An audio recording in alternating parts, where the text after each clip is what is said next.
Senhor Jesus, mais uma vez estamos aqui reunidos em teu nome para dar seguimento às nossas tarefas de estudo, hoje do Evangelho segundo o Espiritismo, Senhor. Agradecemos, Senhor, a tua presença, a presença dos Espíritos protetores que nos ajudam nessa tarefa, e te rogamos, Senhor, que essa tua bênção possa envolver todos os companheiros do grupo que não conseguiram, não puderam chegar até aqui hoje, onde quer que eles estejam, Senhor, que a tua bênção e a tua paz ilumine todos eles, fortaleça-os, dando a cada um deles cada vez mais ânimo de estar voltados para os teus ensinamentos, para as tuas palavras. Também, Senhor, te rogamos pelos nossos familiares, nossa casa, nosso lar, nossos parentes, nossos amigos, e também, Senhor, pelo nosso planeta Terra, que está passando por uma fase bem complicada, que o planeta possa, Senhor, ser envolvido no teu amor, a fim de que esses problemas sejam solucionados o mais rapidamente possível. Sendo assim, Senhor, nesse estado de paz, harmonia e tranquilidade, pedimos a permissão para dar por iniciado o trabalho da noite, rogando que a tua paz e a tua bênção permaneçam conosco, hoje, agora, amanhã e sempre. Assim seja. Assim seja. Bom, o estudo ainda continua sobre o capítulo Bem-aventurados que são brandos e pacíficos. Hoje nós vamos iniciar com obediência e resignação. Leitura. O tamanho da letra está bom para ler? Tá ótimo. Então, Tá vamos lá. ótimo. Perfeito. Obediência e resignação. A doutrina de Jesus ensina em todos os seus pontos a obediência e a resignação. Duas virtudes companheiras da doçura e muito ativas. Se bem os homens erradamente as confundam com a negação do sentimento e da vontade. A obediência é o consentimento da razão. A resignação é o consentimento do coração. Forças ativas ambas, porquanto carregam o fato das provações que a revolta insensata deixa cair. O pusilânime não pode ser resignado, do mesmo modo que o orgulhoso e o egoísta não podem ser obedientes. Jesus foi a encarnação dessas virtudes que a antiguidade material desprezava. Ele veio no momento em que a sociedade humana perecia nos desfalecimentos da corrupção. Veio fazer que, no seio da humanidade deprimida, brilhassem os triunfos do sacrifício e da renúncia carnal. Bom, a gente percebe quando a gente assiste esses filmes, e mesmo lê o Evangelho, esses filmes religiosos de Jesus, etc., a gente percebe que os homens daquela época, conterrâneos de Jesus, eles não conseguiam assimilar e não conseguiam entender ou não gostavam daquilo que Jesus falava. Porque de vez em quando Jesus chamava eles de hipócritas, né? Raça de víboras, hipócritas. Dizia que eles eram que nem túmulos, branquinhos e todo pintadinho por fora, né? Mas por dentro era só podridão. E aí eles se vestiam de grandes religiosos, né? de doutores da lei, e mas no final das contas eles eram hipócritas e falavam o que não faziam. Diziam uma coisa, mas não faziam outra. E esses aí não tinham essas virtudes, que é a obediência e a resignação. Eram orgulhosos, né? Os camaradas não gostavam de ser contrariados. E Jesus dizia para eles: vocês fazem complô para me matar.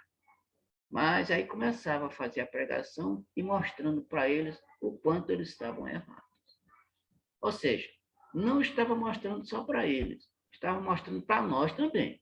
Porque aquele ensinamento de lá ele cabe aqui, hoje, para nós, humanidade presente, viva, os seres humanos desta época do século XXI. Então, aqueles ensinamentos de lá não eram só por aquelas pessoas que estavam rodeadas em Jesus, os seus contemporâneos, mas aqueles ensinamentos eram para, aliás, são para toda a eternidade.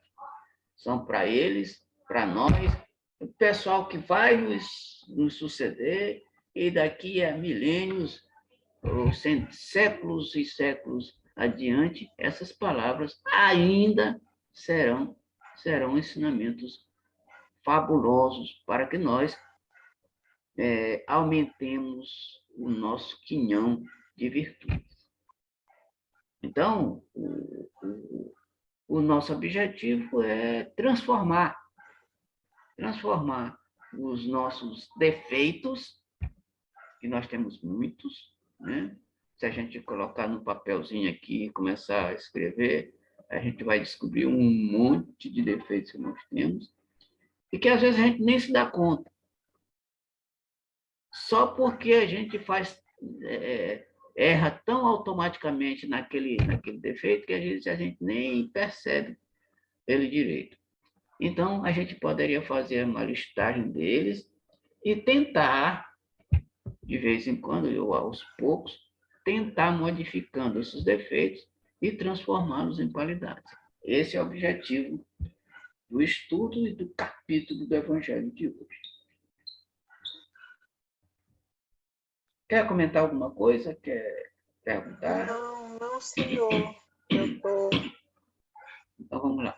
Eu estou olhando porque também preciso mudar.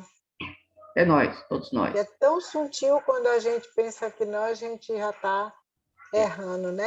Verdade. A gente começa assim tão sutil, e depois a gente se dá conta que a gente errou. Isso. Feio. Errou feio em várias situações. Aliás, várias situações. Na vida toda a gente vive errando. É. Todo dia, ou quase todo dia, a gente pratica um erro, fez uma besteira aqui, outra lá, pensou mal do vizinho, falou mal de fulano e tal, e falou uma palavra que não devia falar, e xingou alguma coisa, e pensou, certo. Por que acontece isso? Porque nós somos imperfeitos. Ainda. Mas vai chegar um dia em que essas imperfeições serão apenas coisas do passado, que serão, nós lembraremos delas apenas para a reflexão, mas não que elas possam nos atingir mais. Nós seremos perfeitos um dia. Continuando. Cada época é marcada assim, com um cunho de virtude ou do vício a que tem de salvar ou perder. A virtude da vossa geração é a atividade intelectual. Seu vício é a indiferença moral. Ai, que maravilha isso aqui. Digo apenas atividade porque o gênio se eleva de repente e descobre por si só horizontes que a multidão somente mais tarde verá. Enquanto que a atividade é a reunião dos esforços de todos para atingir um fim menos brilhante, mas que prova a elevação intelectual de uma época. Submetei-vos à impulsão que vimos dar aos vossos espíritos. Obedecei à grande lei do progresso, que é a palavra da vossa geração. Ai do espírito preguiçoso, ai daquele que cerra o seu entendimento, ai dele, porquanto nós, que somos os guias da humanidade em marcha, lhe aplicaremos o lápego e lhe submeteremos à vontade rebelde por meio da duplação do freio e da espora. Nossa! Toda a gente tem obrigação de ter conhecimento. Temos obrigação. Temos obrigação. Isso, essa palavra bem certinha. Temos obrigação. Toda resistência orgulhosa terá de, cedo ou tarde, ser vencida. Bem-aventurados, no entanto, os que são brandos, pois prestarão dócil ouvido aos ensinos. Bom, ele está dizendo aqui, ó, Lázaro, Paris, 1863. Esse espírito está dizendo aqui que se os orgulhosos continuarem, né, eles farão desses orgulhosos, darão freio e espora, ou seja, o sofrimento necessário para que o orgulho caia. Para o orgulhoso, para o egoísta, o sofrimento é a chave para que esse orgulho e esse egoísmo caia. Lembra de André Luiz, no nosso lar? Pois é. Ele passou muito tempo no umbral, uns 8 anos no umbral, e o sofrimento amoleceu seu coração. E ele fez uma prece fervorosa, e aí sim, ele foi resgatado daquele lugar. Ou seja, o sofrimento amolece o coração de qualquer um. O sofrimento Acho que chega um ponto que a pessoa pensa assim, ou eu mudo, ou eu só vou piorar. Isso. Né? Isso. É um meio que o Papai do Céu diz assim, tu é que sabe até onde tu aguenta. Isso. E como ele quer que a gente mude, então ele vai apertando o parafuso até a gente entender que a gente precisa mudar. Isso mesmo. Rapaz, mas é. Coisa. E esse sofrimento todo é por conta nossa própria. A gente não sofre injustamente. Ninguém sofre injustamente. Esses sofrimentos nossos são resultado do nosso mau emprego do livre-arbítrio. Deus nos dá o livre-arbítrio para a gente escolher. Agora, aquilo que a gente escolhe, nós vamos ter que colher o resultado daquilo. Se para o bem ou se para o mal. Se para o mal, a gente vai colher o sofrimento mais tarde, mais cedo ou mais tarde, como ele falou aqui. Ou seja, a espora vai colher. Vai colher. Mais cedo ou mais tarde vai colher. Então, a espora do sofrimento, como ele falou aqui, o freio e a espora, para que serve o freio e a espora no animal? É para frear, para pará-lo. Para que ele não vá adiante. Para parar. E aí, essa espora é uma bênção. Porque só assim o caboclo resolve modificar. Só assim. Verdade. É verdade.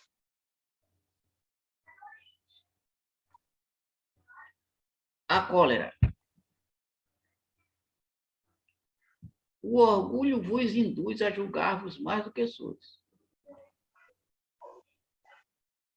A não suportardes uma comparação que vos possa rebaixar.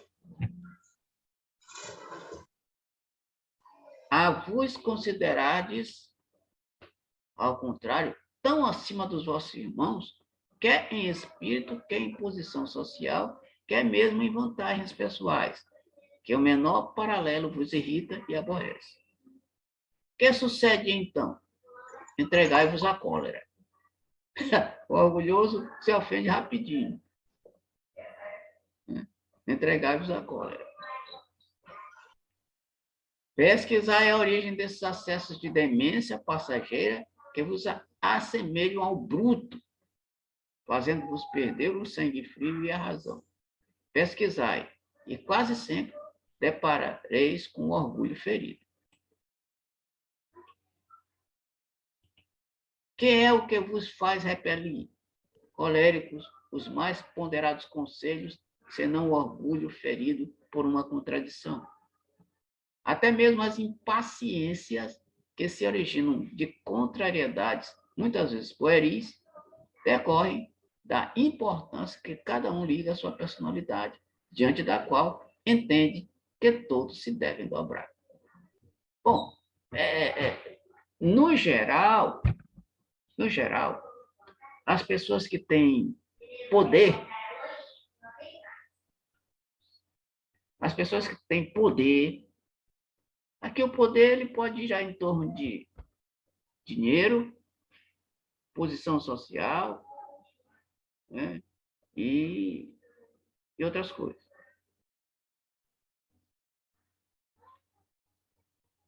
Posição intelectual também, outra coisa, etc. Então, esse pessoal, ele se acha melhor que os outros. Principalmente os que têm poder. Poder político, por exemplo, ou poder de cargo. Essas pessoas se acham melhores do que o outro que está em um nível mais inferiorizado. Não tem uma frase que diz por aí assim, você sabe com quem você está falando? O orgulhoso já vai logo assim, sabe com quem tu está falando? Ele pode dizer, eu sou fulano de tal.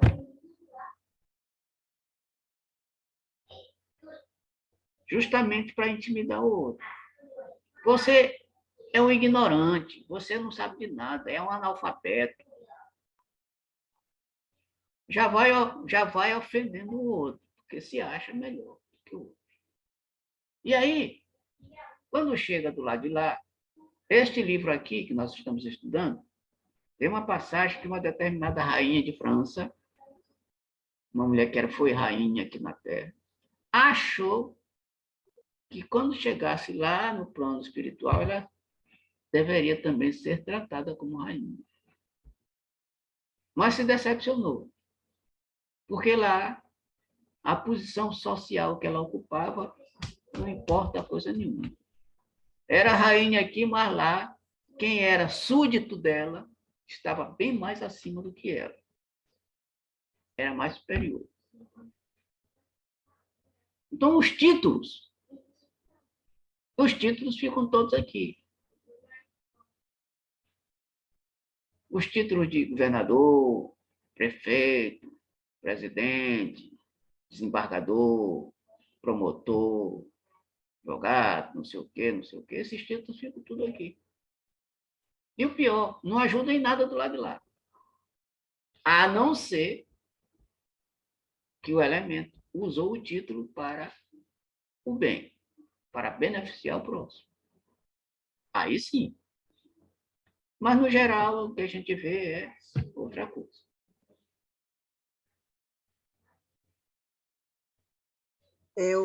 Essa semana, eu fiz uma coisa assim que depois eu parei para analisar e vi que eu tinha feito uma grande besteira.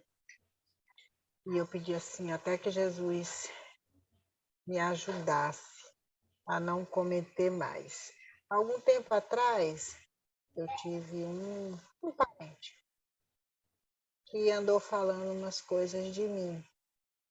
E eu não gostei dos comentários que chegou até meu ouvido e fiquei guardando aquela mágoa.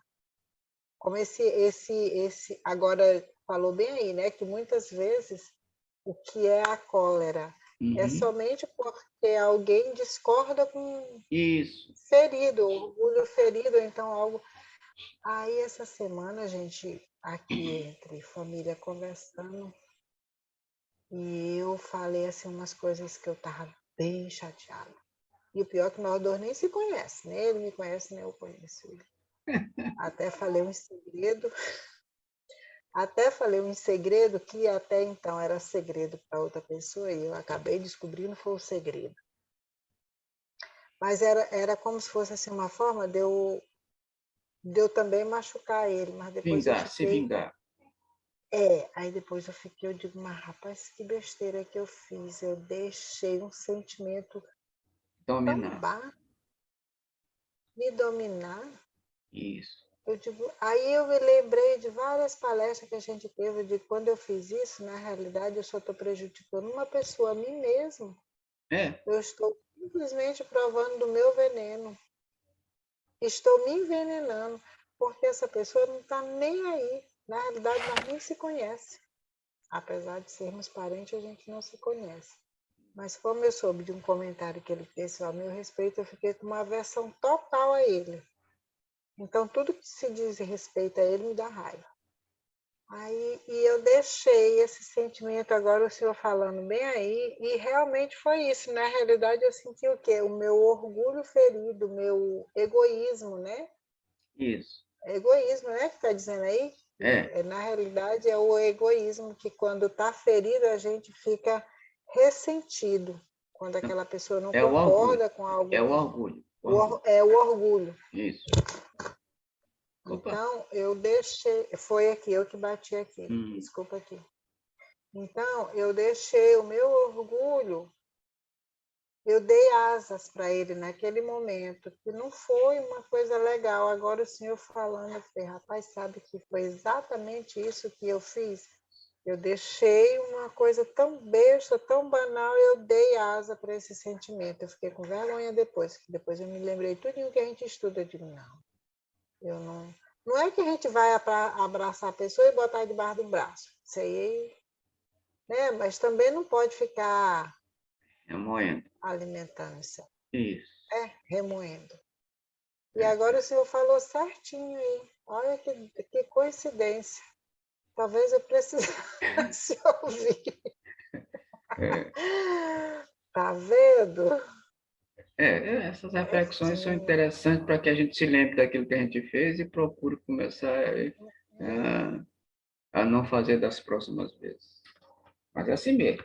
Pelo menos. Sabe como eu comparo também? Como se fosse uma lanterna que fosse iluminando e dizendo assim, olha, bem aqui você tem que desviar, aqui você tem que tirar essa pedra, né? Como ela vai iluminando e nos mostrando o que, se a gente fosse caminhar no caminho escuro, a gente não ia ver, né?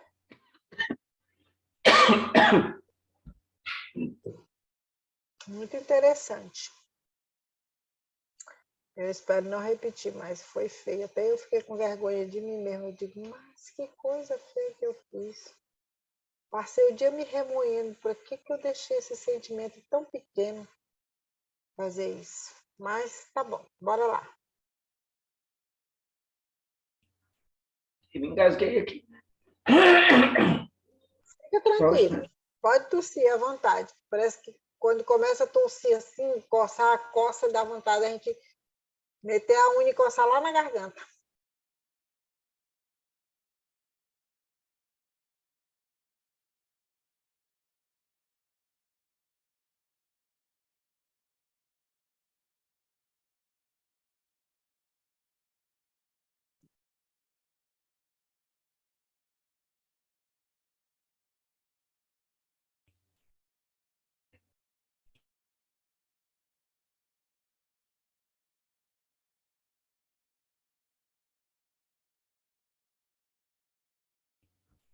Pois é, isso aí. Vamos continuar. Então, o orgulho faz a gente fazer esse monte de besteira, esse monte de coisa. E a gente precisa ficar atento, porque senão a gente fica envolvido o tempo todo. E não pode se desvencilhar. Se a gente começar a dar asas a esse sentimento. Aliás, não só esse, mas os outros também, sentimentos negativos que a gente tem.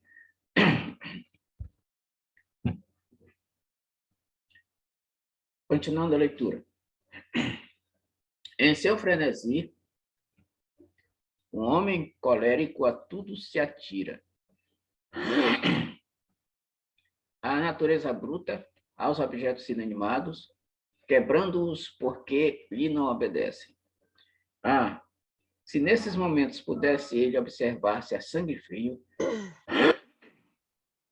ou teria medo de si próprio, ou bem ridículo se acharia. Imagine ele por aí, que impressão produzirá nos outros? Quando não fosse pelo respeito que deve a si mesmo, cumpria-lhe esforçar-se por vencer um pendor que o torna objeto de piedade. Algum tempo atrás, eu trabalhei num setor do INSS chamado setor de auxílio funeral. Uma amiga que eu tinha apareceu por lá. Eu disse, amiga, o que está fazendo por aqui? Ela disse, não, eu vim receber o funeral do meu marido que morreu. Eu disse, ué, o que foi que aconteceu? Ela disse o seguinte, olha, meu marido era daqueles que fazia uma tempestade num copo d'água. Qualquer coisinha ele se encolerizava, ficava raivoso. E falava um monte de coisa, e estripuchava, e fazia isso, fazia aquilo, e reclamava, fazia, xingava. Resultado, essa última vez, ele estava encolerizado, infartou e morreu. Meu Jesus. Infartou só de raiva. Quer dizer, ele não aceitava nada contrário ao que ele falava, ao que ele dizia, ou coisa parecida, que o camarada explodia. Fazia um estardalhaço, qualquer besteirinha. Resultado, morreu. Isso acontece também quando a gente não aceita o outro pensar diferente de nós.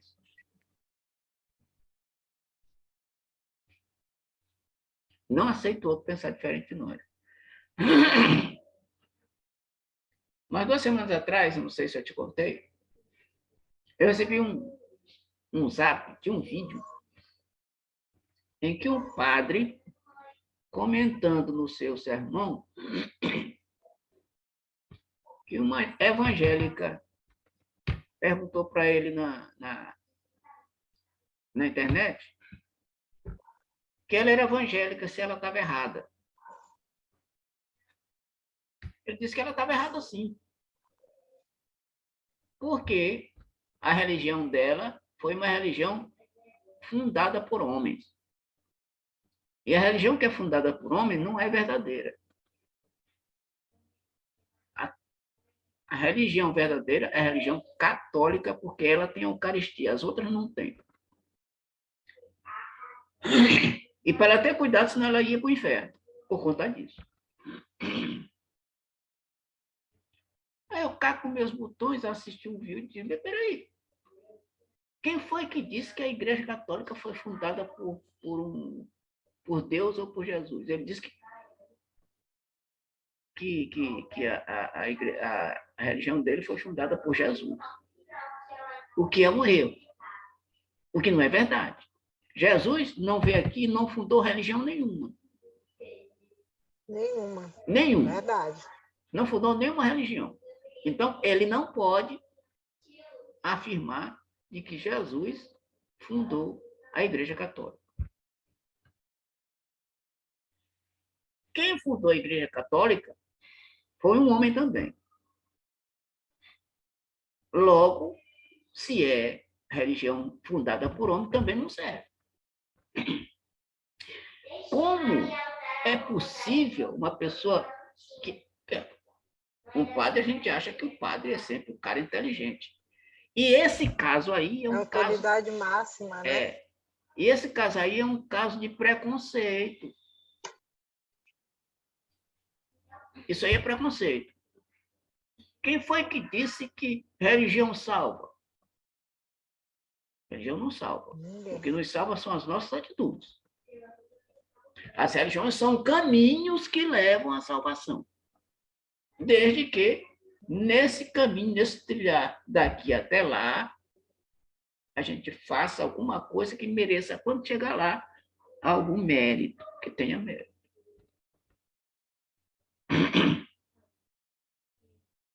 Ou seja, até hoje, a Igreja Católica e outras igrejas têm preconceito contra a religião dos outros.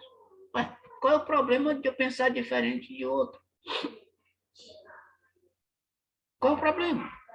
Todo mundo é diferente.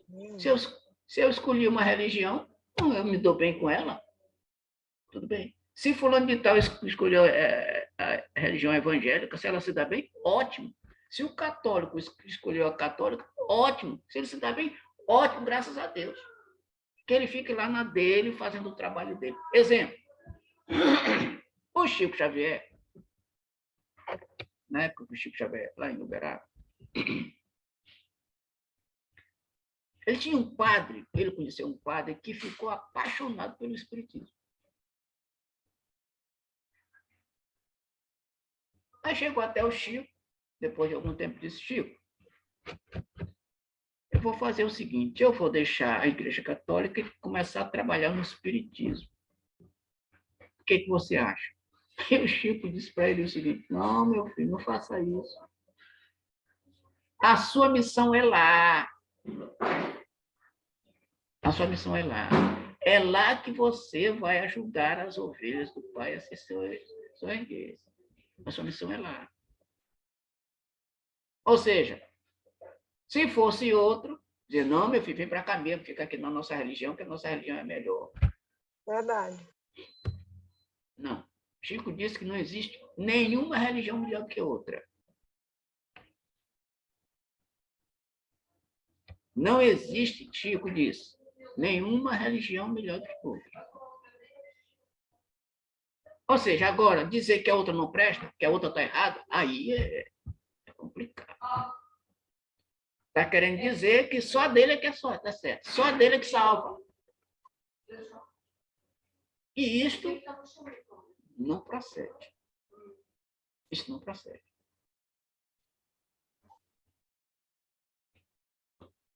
Em religião não vai salvar mesmo ninguém, não. É as nossas ações que vão fazer a diferença.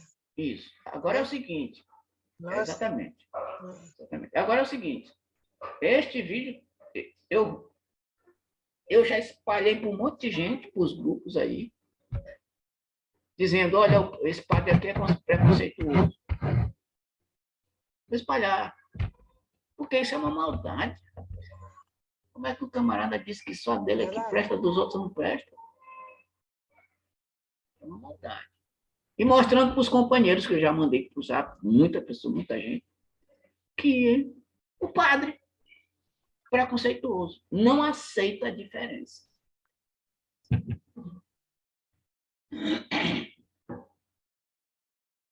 Por não aceitar a diferença... Eu também. Sim, diga. Eu tenho um tio também que é da Assembleia de Deus, que ele... Qualquer outra religião para ele não presta. Ele bate de frente mesmo, seja ela qual for. Sempre que a gente falava sobre a Igreja Adventista, rapaz, a gente tinha umas discussões assim, porque ele botava na cabeça que a igreja, ele bota na cabeça dele que a única igreja verdadeira mesmo é a Assembleia de Deus. Nem essa Assembleia de Deus que agora tem, não sei da onde, que são tudo ramificações, um monte não sei da onde, não, é a Assembleia de Deus daquela bem tradicional. Então, ele não aceita nem outra igreja, rapaz, se conversar com ele sobre religião, a gente larga de mão, porque ele é pior do que político, ele briga mesmo, ele briga feio, ele não aceita que existe uma outra religião que não seja a igreja dele. Acabou que é cabeça dura demais. E eu acredito que só ele fazer assim, ele já está errando. Já. Porque ele está ferindo a individualidade da outra pessoa e ele não está respeitando. Quando Isso. o próprio Jesus, ele respeita as nossas decisões. Isso. Né? Ele não está respeitando o livre-arbítrio que cada um tem para decidir aonde se sente melhor. Quem se sente bem no terreiro de Umbanda, vai para lá e faça o seu melhor lá onde ele está. Quem se sente bem na igreja luterana e outra, batista, não vê o sabatista? Na cabeça dos sabatistas, eles andam com aquelas rouponas compridonas, o homem não pode cortar a barba, as mulheres não podem usar roupa Tem que ser, não pode usar nenhum tipo de moda, só aqueles vestidão. Eles ainda fazem a festa do pão asmo, as festas das colheitas, as festas, aquelas festas lá, Do Antigo Testamento. tudo eles fazem. Na cabeça deles está certo aí. A gente vai brigar? Não vai. Então, que eles façam o melhor lá de onde eles estão. Isso. Chico foi muito sábio quando ele falou isso. Onde eles estão, eles façam o melhor. Pois é, onde você E está, é isso que faça o Deus seu quer, melhor. que a gente faça o melhor onde a gente esteja. Até porque tem lá, Deus não faz acepção de palavras, Acepção de pessoas. Não faz. Você pode ser evangélico, você pode ser católico, um bandista, um muçulmano, o que for. espírita, seja lá o que for. Todos nós somos filhos de Deus. E ele não faz E todos nós sabemos quando a gente faz uma coisa errada. Isso. Por mais que ninguém diga para a gente. Isso. Mas a gente sabe quando a gente alterou alguma coisa, quando a gente fez um ato que foi errado, parece que aquilo ali mostra assim na cara, você errou. Eu me sinto assim, entendeu? Eu me sinto assim. Quando eu faço uma coisa errada, assim, rapaz, aquilo ali fica na minha cabeça, assim, puxa, para quê? Às vezes na hora não, mas depois que o sangue esfria, eu fico assim, rapaz, aí eu vou ver mesmo que eu fiz uma coisa errada. Então, Deus já deu a nossa consciência e Ele espera que a gente faça o nosso melhor aonde a gente esteja. Qualquer igreja. Em toda igreja tem pessoas boas, honestas. Lógico. Em toda igreja tem gente ruim. Isso. Tem gente ruim, tem gente encrenqueiro, tem mal pagador, mau marido, mau filho. Isso. Né? Isso. Todo lugar. Todo lugar. Não existe um lugar que seja só, que só tem uma raça pura. Não tem. Mas é verdade. E o bom disso aí é que Deus ouve todos nós e dá a oportunidade de cada dia a gente refletir no erro e tomar uma posição diferente. Né? Ele espera que a gente faça isso. Tá certinho. Isso é verdade. Então, qualquer tipo de preconceito é um erro. É um erro. Qualquer tipo de preconceito. Lembra daquele pessoal daquelas jovens de Brasília que tocaram fogo no mendigo. Depois é morador de rua? E um que bateu numa mulher só porque achavam que ela era prostituta? Qual é o problema? Sim.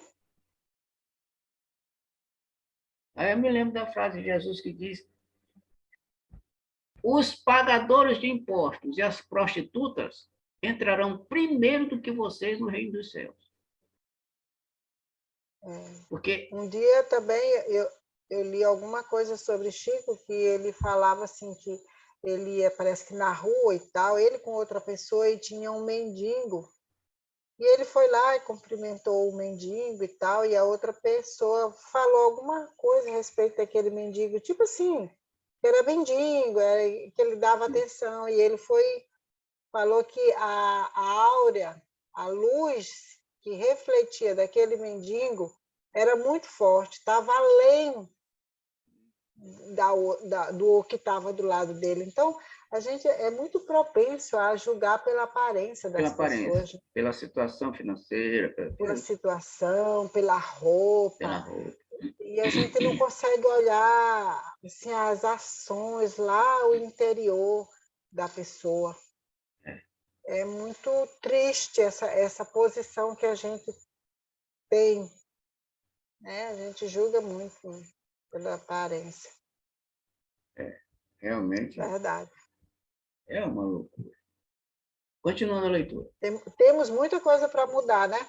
Muita coisa para mudar, com certeza. É. Continuando a leitura. Se ponderasse que a cólera a nada remedeia, que lhe altera a saúde e compromete até a vida, reconheceria ser ele próprio a sua primeira vítima. Mas, é como você falou aí. Mas outra consideração, sobretudo, devera contê-lo, a de que torna infeliz todos os que os cercam. Olha só que coisa interessante isso aqui. Se tem coração,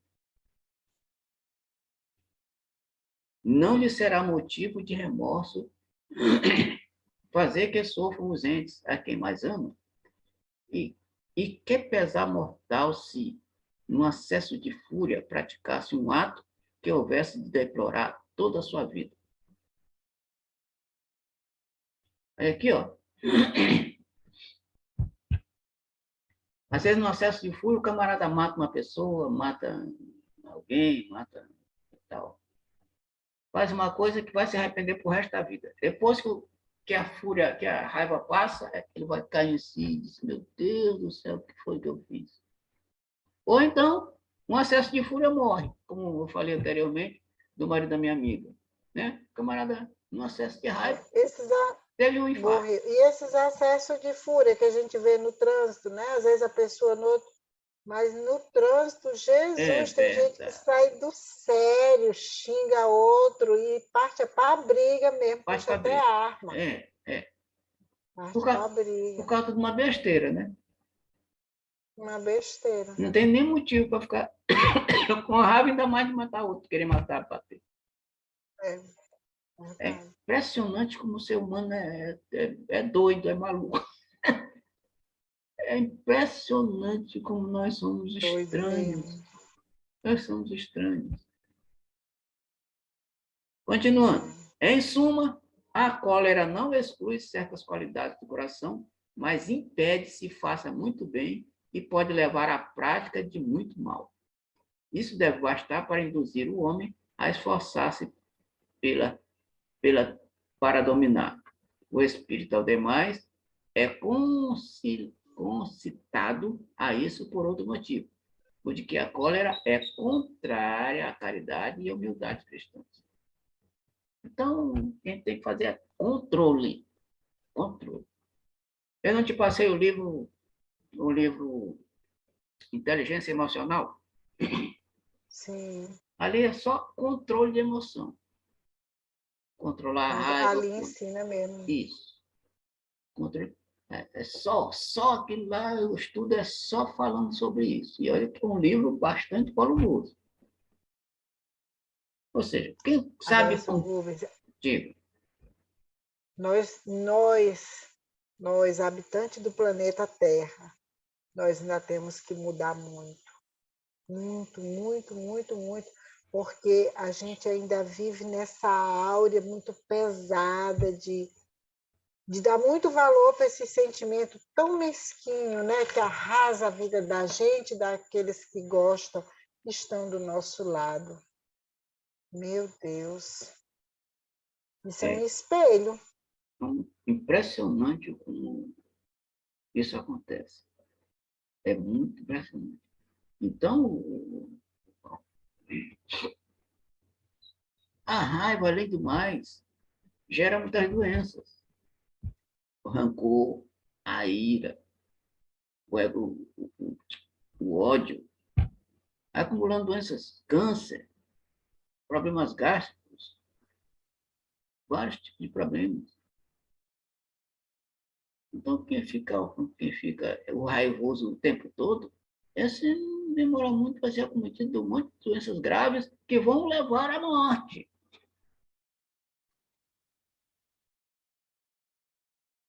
O cara tem um acesso de raiva e fica com rancor de fulano, ou de cicrano.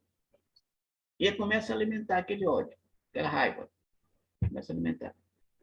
Resultado, daqui a pouco, está numa situação extremamente dolorosa em termos de sofrimento. Por culpa de quem? Dele mesmo. Tudo que nos acontece é por nossa causa. A gente é que foi. Então não vale a pena regar essa plantinha não, né? Não vale não. Essa plantinha não pode ser regada, tem que ser cortada. Na raiz.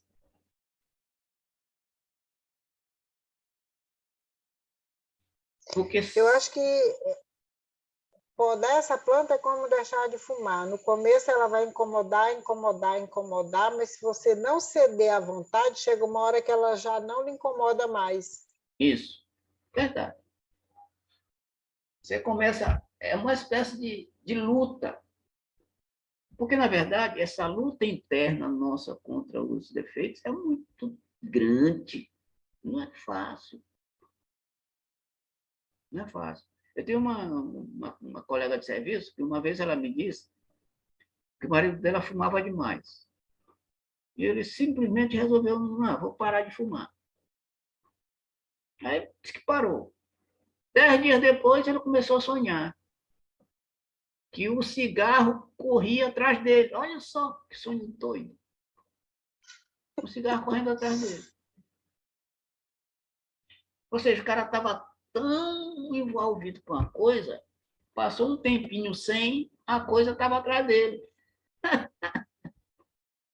A coisa continuava atrás dele. Ou seja, é uma situação meio estranha, esquisita. Até porque esses defeitos que a gente traz aí de séculos alimentando. A gente vem alimentando esses defeitos há muito tempo, às vezes até de milênios, séculos. É mesmo? É. Por isso já temos essa propensão natural para o mal. Isso. E por isso que é difícil também de se livrar. Não é de uma hora para outra que a gente vai se livrando assim, não. Não é fácil. A briga é grande. A briga interna, nossa, é grande demais.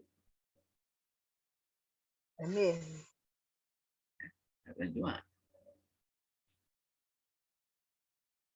Porque a gente não quer perder, né? Nunca quer perder. Nunca quer perder. Igual a parábola das ovelhas, né? Uhum. A ovelha perdida.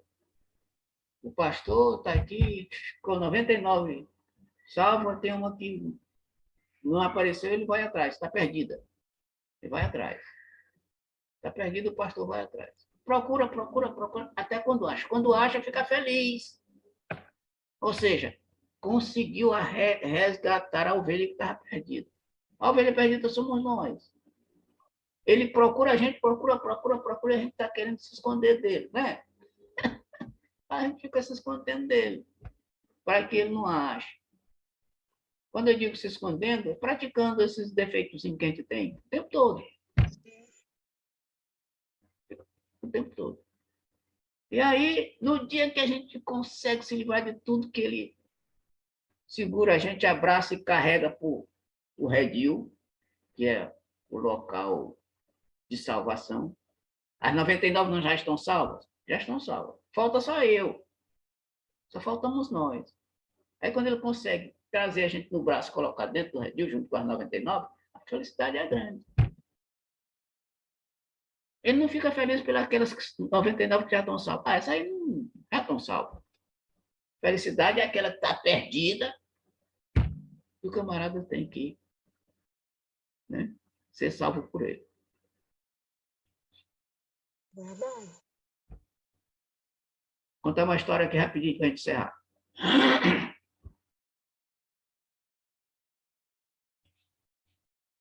Um dia, a minha moça daqui pediu que eu fosse comprar uma capa para fazer trabalho de faculdade. Nessa época, tinha inaugurado aqui o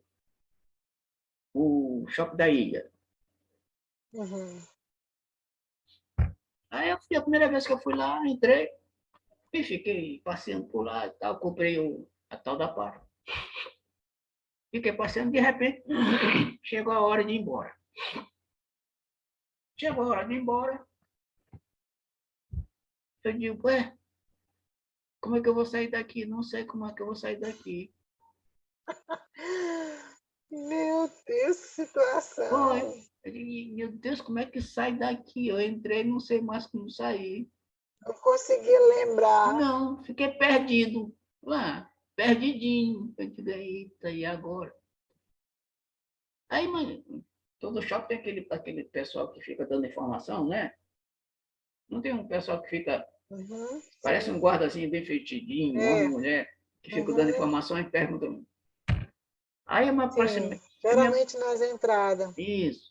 Aí eu me aproximei de uma moça que era, né, trabalhava lá nesse setor. Eu perguntei, moça, eu fiquei todo envergonhado quando disse para ela, moça, Imagina.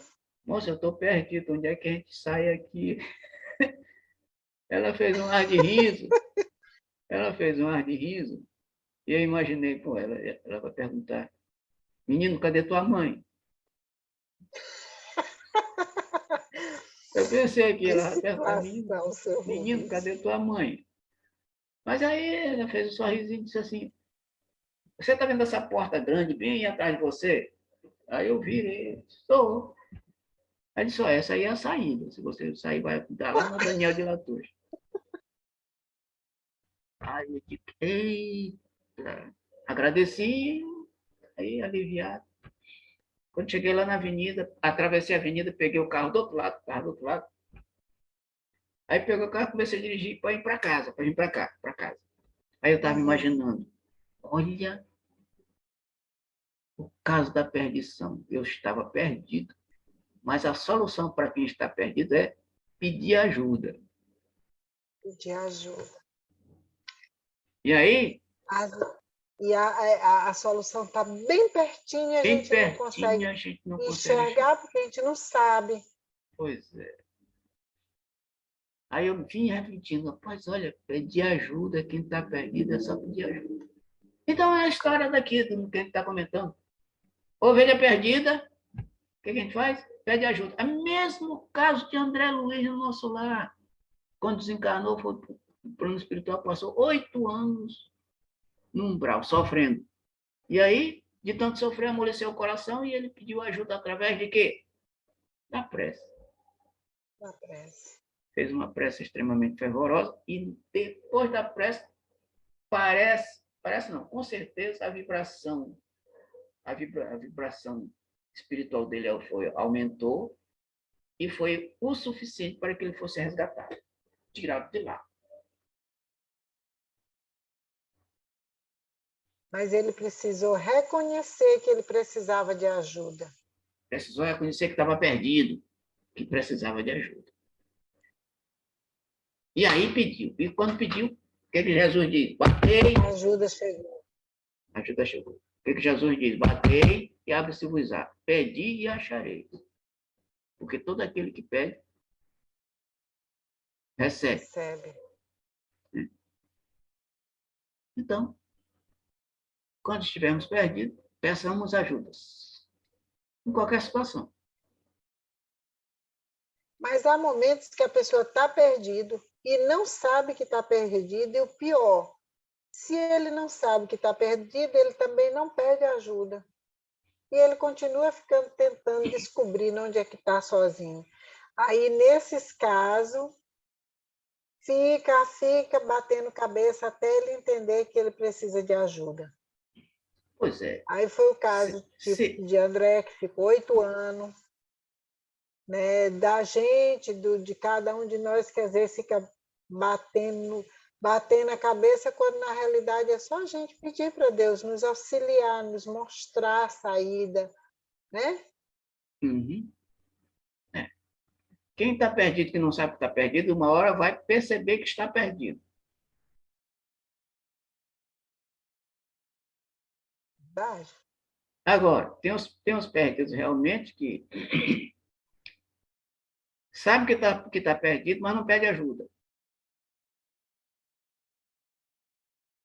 É,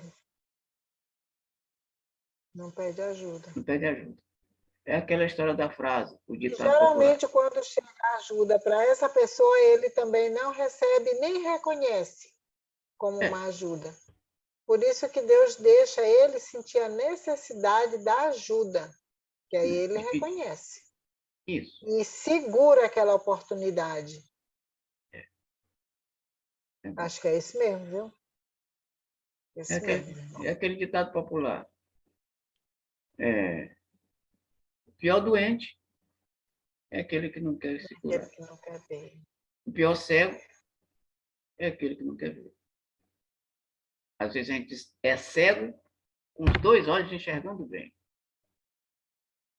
Então, a demora não é porque Deus está demorando a responder nossas orações, é porque nós estamos demorando a pedir socorro para Ele. Isso, exatamente isso.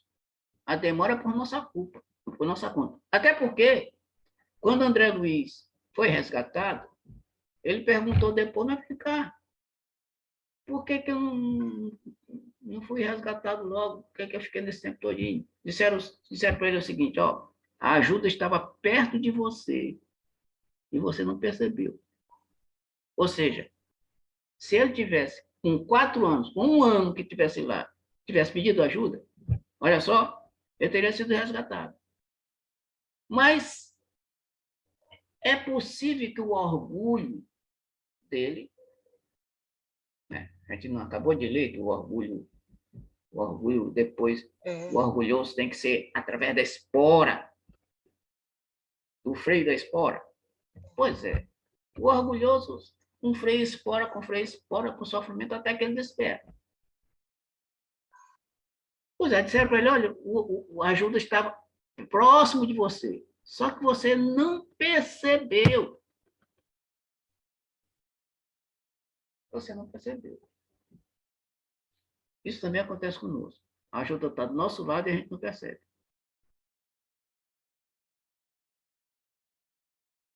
Nossa, verdade. Não percebe. Até Não porque, olha tem só, como nem discutir. é verdade. Quer ver uma coisa? Nós temos os nossos anjos de guarda, os nossos espíritos protetores. Eles fazem tudo para nos ajudar. Esse tudo que eu quero dizer é que eles fazem de todo jeito de dar sinais para que a gente perceba a ajuda. Nas coisas que estão em nossa volta, a gente precisa ficar atento aos avisos.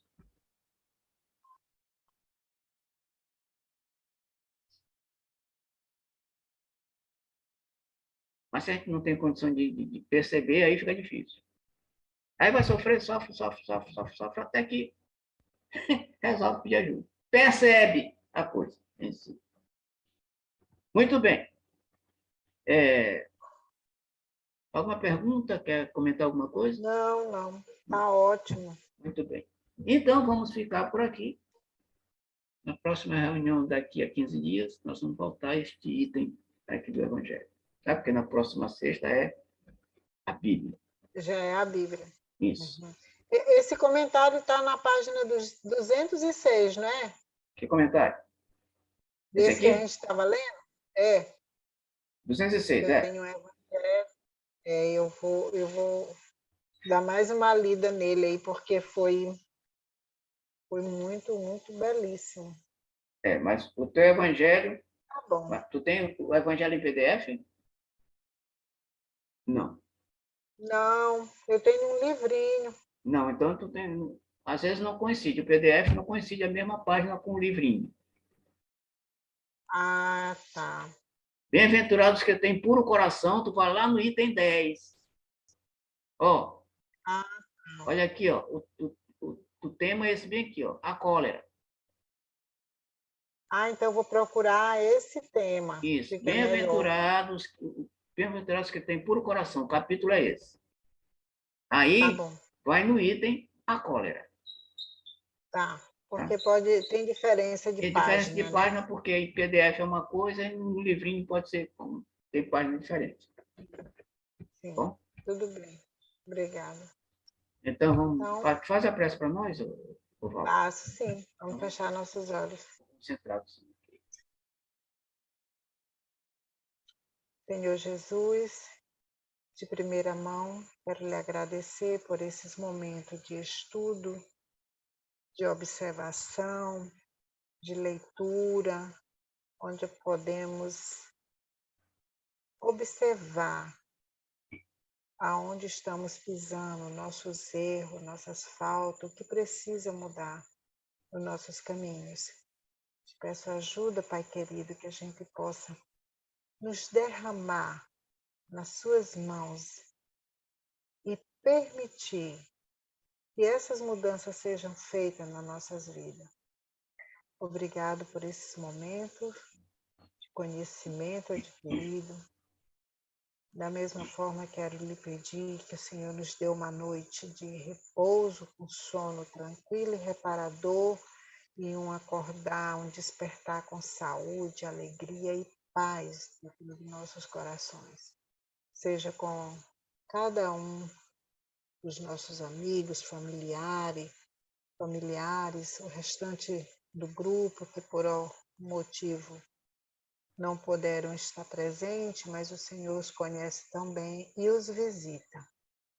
Fica conosco, dá-nos uma noite de paz, de tranquilidade, conforta a cada um dos seus filhos, aqueles que estão nos hospitais, que estão passando por provas difíceis. Nesse momento, nós estamos aqui nas nossas casas, repousando, mas sabemos que milhares de pessoas estão derramando lágrimas. Essas lágrimas possam ser acolhidas e enxutas pelo Teu Espírito Santo. Fica conosco. Muito obrigado por tudo, Pai querido. É o que te peço e agradeço. Assim seja. Bom final de semana. Para você também. Lembrança Tudo de bom. Lembrança para nossa mamãe aí, para a Meire. Para ela, Meire, que eu não esqueci dela, não vou esquecer nunca mais.